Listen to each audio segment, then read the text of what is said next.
Hi folks, I'm the Bald Guy and these are Bald Guy Basics. One of the things that I regret about our modern society is we are so prone to throw things away. Now, if you go too far with where I'm going, you end up as a hoarder, and that's not a good thing.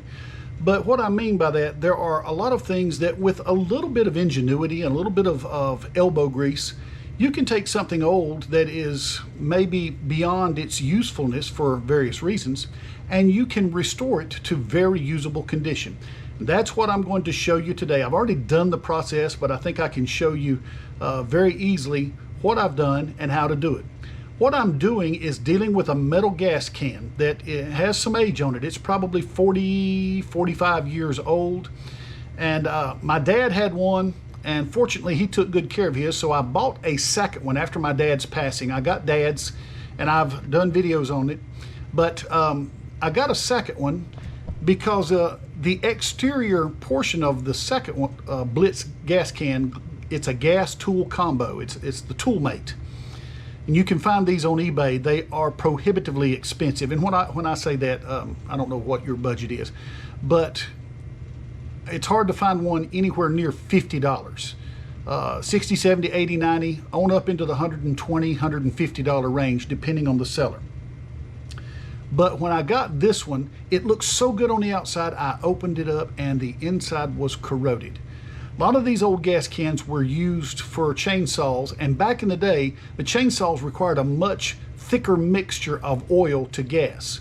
My modern saws use a 50-to-1 ratio, 50 parts gas to 1 part oil, so it's very little oil. Back in the day, the first chainsaw I had ran a 16-to-1 mix. That thing smoked like unbelievably. So when those gas cans were let sit, not just for weeks or even for months, but yes, for years, gas eventually evaporates out of them and it leaves an oily residue. The things over, when you're talking about extended periods of time, they tend to sweat. So you're introducing corrosion. And when I opened this can, it was so corroded. Where is it here? I use the metal spout and it's got the screen in it. It completely stopped up the screen. I couldn't pour it. So I had to either throw the thing away or set it on the shelf just to look at it, or I could restore it. Well, that's what we have done. Let me turn the camera around and I'll show you what we've got, and we'll show you how we did it.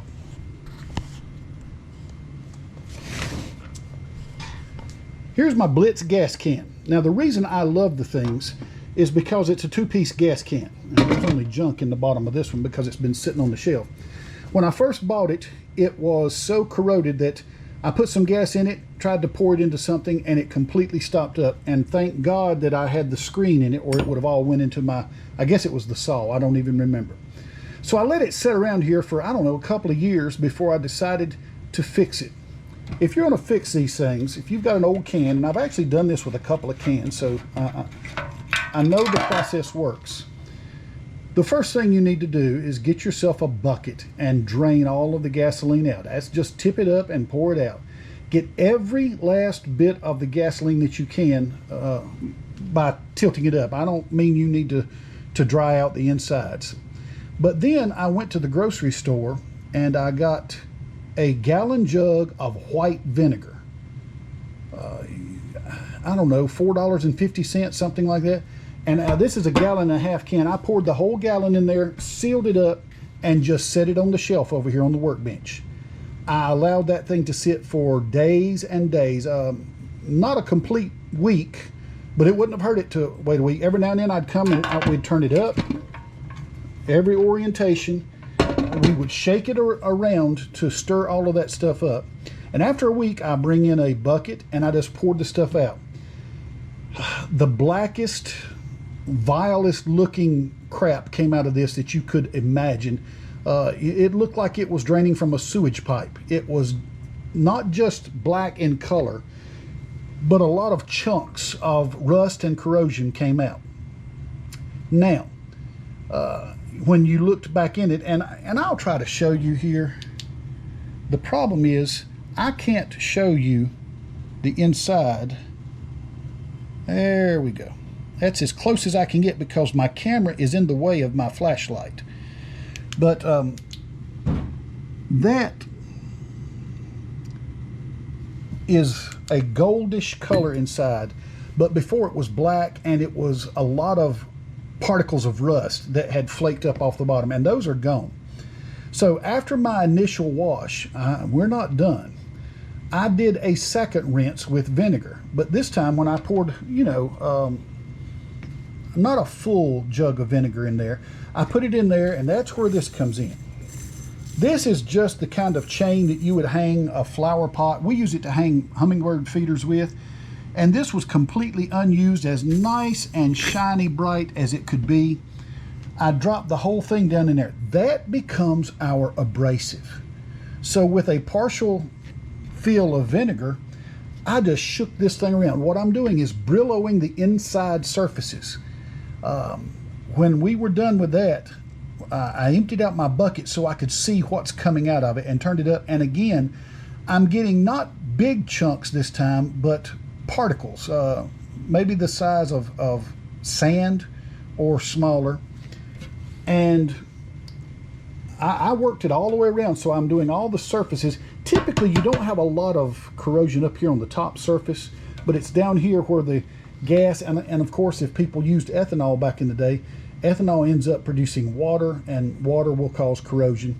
So I've scrubbed the insides of it, and the reason you use this, there are a number of things you can use.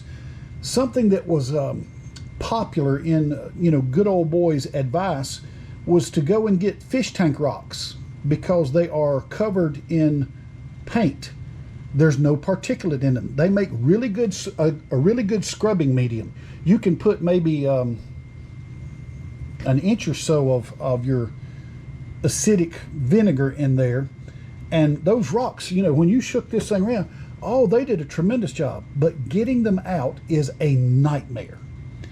The chain works wonderfully because the metal on metal is a good scrubbing surface. But when I was done, I simply took my long tweezers, tilted this thing up on the end like so, reached in, grabbed hold, and pulled it out. The chain was absolutely black. In fact, let me show you here. I brought the chain out and just laid it on this particular paper towel. And that's the way the chain came out. If you look, now most of this is already absorbed by the paper towel. You don't see surface, corrosion that's falling off, but there was a lot of stuff on this thing. So once we've done that, I brought my chain out. Now my chain's clean now because I put it in a bucket and I ran some more vinegar over it to clean it off. So now I can use the chain for other causes, but I do notice that it's taken the chrome shine off of that, but that's okay. So then I put another wash into this. Well, let me back up. I went and got my blowgun with my air compressor, took this thing outside and tried to blow the insides dry so that I could look and see, and I did not see particulate coming out. So I had a pint jug of isopropyl alcohol, poured that in. Alcohol does a number of things. Number one, alcohol will absorb and break down water instantly. So vinegar has a high content of water, even though it is acidic. The fruit that you made it from absorbed water, so you didn't want to leave it wet in there. So the alcohol stops that acidic process and breaks down the water. And then I simply tilted this thing up as far as I could, and I'm having to use one hand here for my camera work. But I took just a paper towel like that, and I rolled it up into a long cone, like a wick, and put it down there and tilted it up. And that way I got every bit of residue that I possibly could get of that alcohol. Now the alcohol is not going to hurt my gasoline mixture, especially when you're talking, there's only a damp layer in there now. It's not like you have 2 or 3 ounces.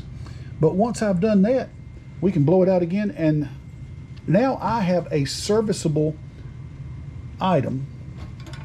The Blitz is designed as a self-contained unit.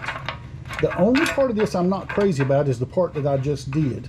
Putting the nozzle inside the can, especially when you use this as a chainsaw toolbox, there is always particulate around. There's the emblem. But these are great gas tank toolbox combo units, especially for those who, you know, cut firewood. If you run a sawmill and you're a professional logger, you'll probably want a 5-gallon can of gas. That's not me, so that's not what I need. And this allows me to keep my tools together. The reason I want a second one is I've got enough saws now that sometimes you want one that's dedicated to certain pieces of equipment. So now I've taken what was effectively a piece of junk, and I have now been able to restore it to usable condition. Any metal gas cans, white vinegar, followed by a layer of alcohol, and dry it out, and you have something that you can be proud of for a long time to come. I'm the Bald Guy. I hope you'll leave us a like.